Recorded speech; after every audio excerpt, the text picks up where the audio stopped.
Atom bomb Pakistani, target ईरानी, अरब युद्ध का mastermind Saudi.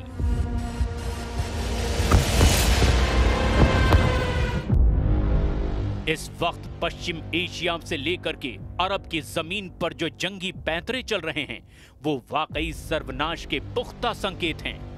एक तरफ गाजा में इजरायली हमले में एक ही दिन में 100 के करीब फिलिस्तीनी मारे गए, 4 लाख से ज्यादा फिलिस्तीनी गाजा सिटी छोड़कर भाग चुके हैं, तो वहीं दूसरी तरफ राष्ट्रपति ट्रंप ने सऊदी अरब के प्रिंस मोहम्मद बिन सलमान के साथ मिलकर ईरान के खिलाफ ऐसी परमाणु चाल चली है जिसने ईरान को बैकफुट पर करना शुरू कर दिया है।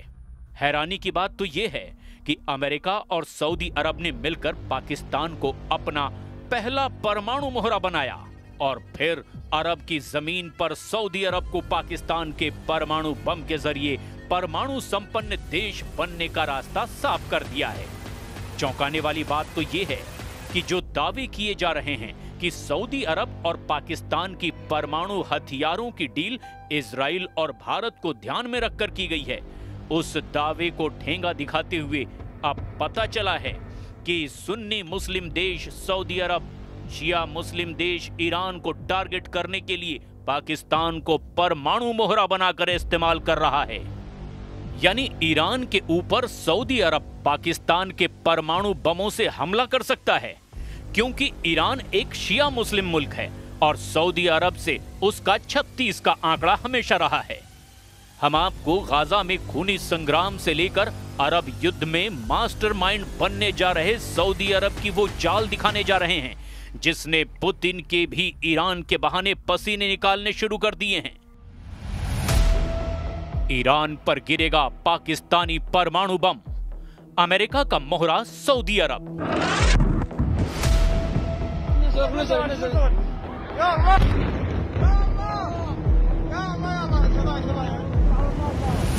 अब आप ये जान लीजिए कि 9 सितंबर को जब कतर पर इजराइल ने जबरदस्त मिसाइल हमला किया तो हमास के 5 नेताओं समेत 6 लोगों की जान चली गई। उसके बाद 57 मुस्लिम देशों वाले संगठन OIC या कहें कि इस्लामिक सहयोग संगठन ने इजराइल के खिलाफ भाषणबाजी तो खूब की, लेकिन जमीन पर कुछ असर अब तक दिखाई नहीं दिया। 9 सितंबर को कतर पर इजराइल ने मिसाइल हमला किया और मात्र इस हमले के 10 दिन के अंदर ही सऊदी अरब और पाकिस्तान के बीच परमाणु हथियारों को लेकर डील हो गई, या यूं कहें कि सऊदी अरब के बेतहाशा कर्ज में डूबे पाकिस्तान ने अपने परमाणु हथियार सऊदी अरब को एक तरह से बेच ही दिए। एक्सपर्ट्स का दावा है कि इस पूरी परमाणु और युद्ध की डील के बीच अमेरिका के राष्ट्रपति ट्रंप हैं, जो ईरान के साथ साथ रूस को भी पश्चिम एशिया में कमजोर करना चाहते हैं, क्योंकि ईरान ही ऐसा इकलौता मुस्लिम मुल्क है जो रूस का आंख मूंद कर यूक्रेन युद्ध में साथ दे रहा है, और ईरान ही इकलौता ऐसा शिया मुल्क होने वाला है जिसके पास अपने दम पर खुद के हथियार हो सकते हैं। पाकिस्तान और सऊदी अरब ने 17 सितंबर को रियाद में एक रणनीतिक पारस्परिक रक्षा समझौते पर हस्ताक्षर किए। इस समझौते पर पाकिस्तानी प्रधानमंत्री शहबाज शरीफ, सेना प्रमुख फील्ड मार्शल आसिम मुनीर और सऊदी क्राउन प्रिंस मोहम्मद बिन सलमान ने हस्ताक्षर किए। ये समझौता 9 सितंबर को कतर पर हुए इजरायली हवाई हमले के लगभग 10 दिन बाद हुआ, जिसमें हमास नेताओं को निशाना बनाया गया। कई रक्षा विशेषज्ञों ने दावा किया कि इस समझौते से भारत और इजरायल को खतरा बढ़ गया है। हालांकि पाकिस्तान की रहने वाली किंग्स कॉलेज लंदन में डिपार्टमेंट ऑफ वॉर स्टडीज में सीनियर फेलो आयशा सिद्दीकी के मुताबिक सऊदी अरब ने यह सौदा ईरान को ध्यान में रखते हुए किया है। आयशा सिद्दीकी ने यह भी कहा कि इस सौदे को अमेरिका का समर्थन हासिल है। एक मीडिया में लिखे लेख में आयशा सिद्दीकी ने कहा कि इस समझौते के समय पाकिस्तान में 2 व्यापक प्रभाव पैदा किए। पहला ये कि इजरायली आक्रमण से भयभीत और अपने सहयोगियों की सुरक्षा के लिए अमेरिका पर भरोसा न करने वाला सऊदी अरब सुरक्षा के लिए पाकिस्तान की ओर देखने लगा, और दूसरा ये कि ये समझौता एक व्यापक सुरक्षा समझौते की ओर ले जा रहा है जिसमें पाकिस्तान मध्य पूर्व में शांति का गारंटर बन सकता है।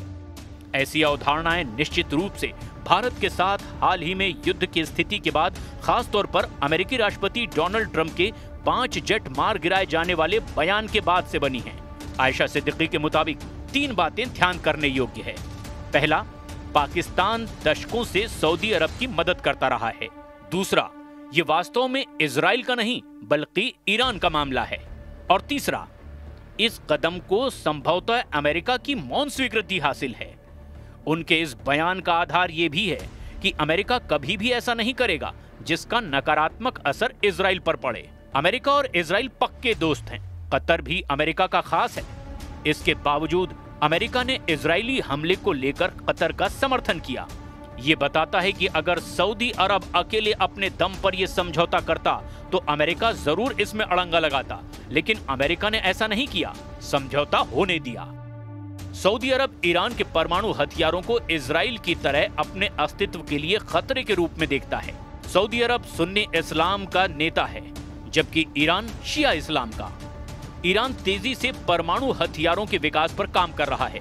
ऐसी आशंका है कि उसके पास अभी इस वक्त वर्तमान में कई परमाणु बम बनाने लायक समृद्ध यूरेनियम मौजूद है। हालांकि हाल के ही समय में इजराइल और अमेरिकी हमलों के कारण उसके परमाणु कार्यक्रम को भारी नुकसान पहुंचा है। ऐसे में ईरान के परमाणु हथियारों से डरे मोहम्मद बिन सलमान अल सऊद ने एक दूसरे सुन्नी देश पाकिस्तान के परमाणु हथियारों को पाने के लिए ये रक्षा सौदा कर लिया है।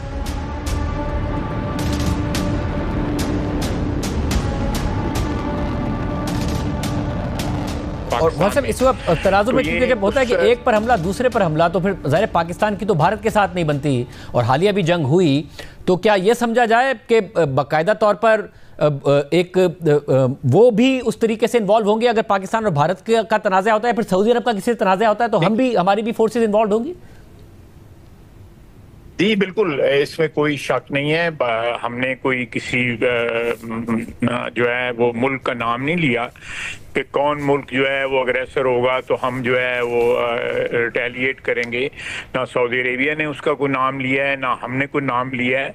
तो इट इज़ जस्ट एक अम्ब्रेला है जो प्रोवाइड किया गया है दोनों अतराफ से कि किसी के साथ भी एग्रेशन हो, किसी साइड से भी एग्रेशन हो, वो जॉइंटली उस चीज़ को जो है डिफेंड किया जाएगा, उस एग्रेशन का जवाब दिया जाएगा। पाकिस्तान के प्रधानमंत्री शहबाज शरीफ के साथ पाकिस्तानी सेना प्रमुख आसिम मुनीर, उप प्रधानमंत्री इशाक डार, रक्षा मंत्री ख्वाजा आसिफ, वित्त मंत्री मोहम्मद औरंगजेब और हाई लेवल डेलीगेशन सऊदी अरब पहुंचा है। जिस वक्त इस रक्षा समझौते पर साइन किए जा रहे थे, तब पाकिस्तानी सेना प्रमुख आसिम मुनीर भी वहां मौजूद थे।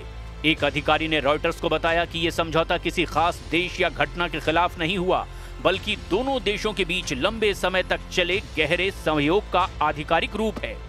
लेकिन हकीकत में यह समझौता ईरान पर दोहरी मार है। उसके परमाणु फैसिलिटी पर हमले हो चुके हैं और सऊदी अरब को पाकिस्तान के परमाणु हथियार मिलने का रास्ता साफ हो चुका है। लेकिन हैरानी की बात यह है कि सऊदी अरब, कतर और पाकिस्तान कतर पर हमले और गाजा में कत्लेआम पर इजराइल के खिलाफ एक भी सख्त कार्रवाई नहीं कर पाए हैं, जबकि गाजा में इजराइल फिलिस्तीनियों को गाजा सिटी से भागने पर मजबूर कर रहा है। Gaza to Saudi Arab, Trump Netanyahu का अरब युद्ध।